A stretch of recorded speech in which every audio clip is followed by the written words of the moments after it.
I've gotten a lot of recommendations to check out the Quechua NH Escape 500, so I picked up the 23 and the 32 liter packs to see what the talk was all about. Both bags are very similar, but in this video, I wanted to show you a detailed review of the 32 liter size. In a separate video, I'll do a more detailed comparison on the two packs. The Escape 500 is definitely a budget backpack. It's priced at $50 and about $60 respectively. However, they have some features that make them work great for travel. Like a large panel style opening main compartment, some decent front organization, side water bottle pockets, and a luggage pass-through sleeve. The dimensions of about 20 long, 11 wide, almost 10 deep, or 50, 28, 25 centimeters are going to work great as a carry-on bag, but it's a little bit too big to work as a personal item. For example, my 18 by 14 by 8 personal item sizer box here, it's just way too big to fit in there. And then to test the claim on the 32 liter capacity, I'll fill the bag with packing peanuts and transfer them here into my marked container. I actually did a reverse packing test, filled this with 32 liters and stuffed it into the Escape 500. You can see I was able to get them all in there, so the dimensions, capacity I'd say is fairly accurate. However, the bag is bulging a little bit. Now looking at the materials, hardware, craftsmanship on the Escape 500. Remember, this is a budget backpack. This thing is about $60. So you're just not going to get the quality that you're going to get on a more expensive pack. That being said, quality and price are generally a trade-off. I think the Escape 500 does offer decent quality for the price, but I'll go through everything so you can make that decision for yourself. The main fabric is this lightweight polyester, kind of feels like cottony cloth. It has this rubberized backing, you can hear the shiny material. And then the bottom of the pack is more durable, thicker, kind of this rubberized TPU coated fabric. One of the ways they save money on bags like this is not including the lining fabric. You can see most of the pack here, this is just the exterior fabric. It's just one layer. Also here on the inside, there's a lot of places where it's just the exposed outer fabric with really no lining. This isn't really going to affect the quality, but it does give the bag a little bit more of a budget feel here. Compare that to a similar design yet more expensive pack, Patagonia MLC. It just has a much nicer, more finished look on the interior. The hardware is similar. They use a decent quality yet off-brand, kind of equivalent to number 8 non-YKK zippers.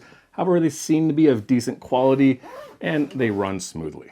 Hardware is similar, smallish but decent quality nylon buckles and adjusters throughout the pack. There's not much security here. None of the zippers on the main and the laptop compartment are locking. There is, however, a fabric loop on the bottom of the laptop compartment. This makes it, you can slide the zipper pulls through together, and then it makes it very hard to quickly open this zipper. And for the main zippers, it doesn't have the proper metal zipper pulls, but there are little paracord things here, so you can always use just a little micro lock here to lock the zipper pulls together for a little extra protection. Now looking at the external features on the Escape 500, there's a lot of pockets here.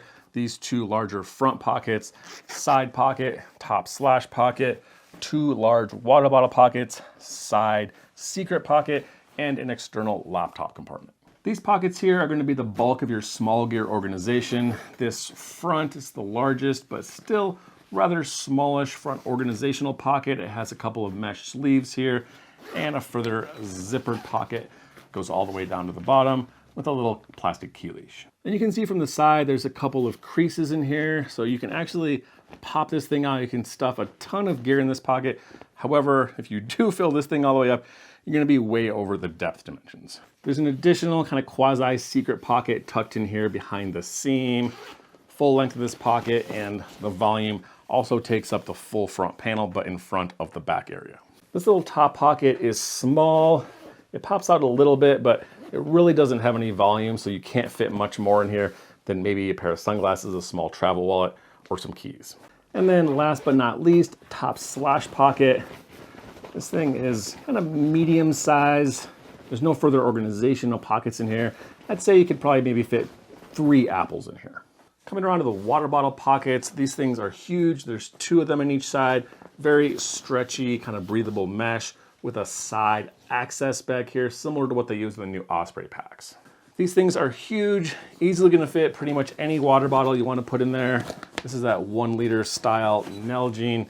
Fits easily. Because this is kind of a breathable, meshy fabric, you can pretty much stuff anything you want in here. And this is also a good place for a pair of sandals, a wet towel from the beach. Another pocket over here behind this water bottle pocket. kind of a secret pocket, kind of a half zip. This thing is exactly the same volume as the water bottle pocket. It's just this little fabric pocket behind it. Don't really know what the best use on this pocket is. It's kind of in a weird location, but could be a good place for a tripod. Last feature we have back here is a dedicated laptop compartment. If you have a lot of electronics, this thing actually works pretty well. It doesn't quite open fully, so you can't lay this thing flat, but it does open wide enough so you can easily access all your stuff in here. There's two sleeves back here, as well as the small mesh pocket here on the bag side. This larger sleeve, obviously for a laptop. This thing pretty easily holds my 15.5-inch Dell. Says it holds up to a 17-inch laptop. It might be, if you have one that's thin enough, the width on this sleeve is about 10 inches wide. The other sleeve is for a tablet, has a fuzzy lining, hold up to a 15-inch tablet, which is quite large. There's actually really good padding on this thing. There's kind of a firm foam panel back here, including the soft, squishy back paneling, really thick. These padded sleeves are all individually padded.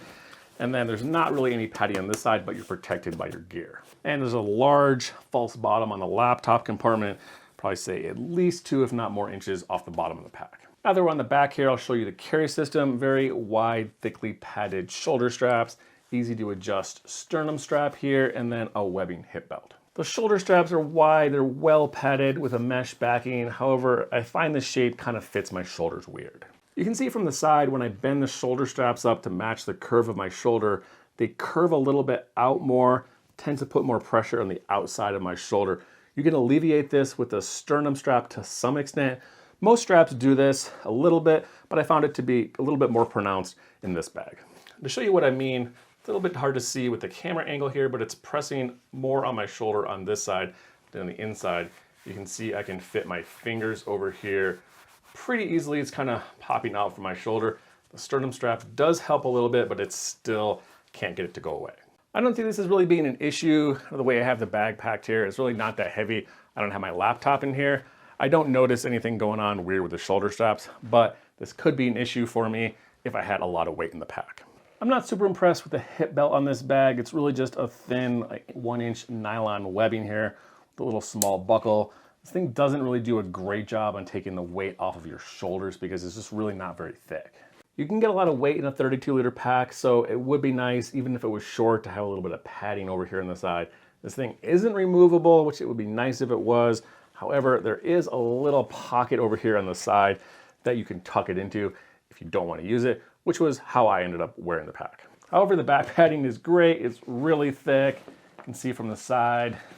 Very thick padding, soft, squishy, air mesh ventilation, a lot of padding here with good air ventilation down the middle and a luggage pass-through sleeve. Finally, coming around to the interior organization, huge main compartment, which is one of the things that I think makes this work great as a budget travel backpack. Huge zipper, kind of panel style opening. The lid opens into a gigantic compartment here, kind of like a suitcase, huge, really easy to pack.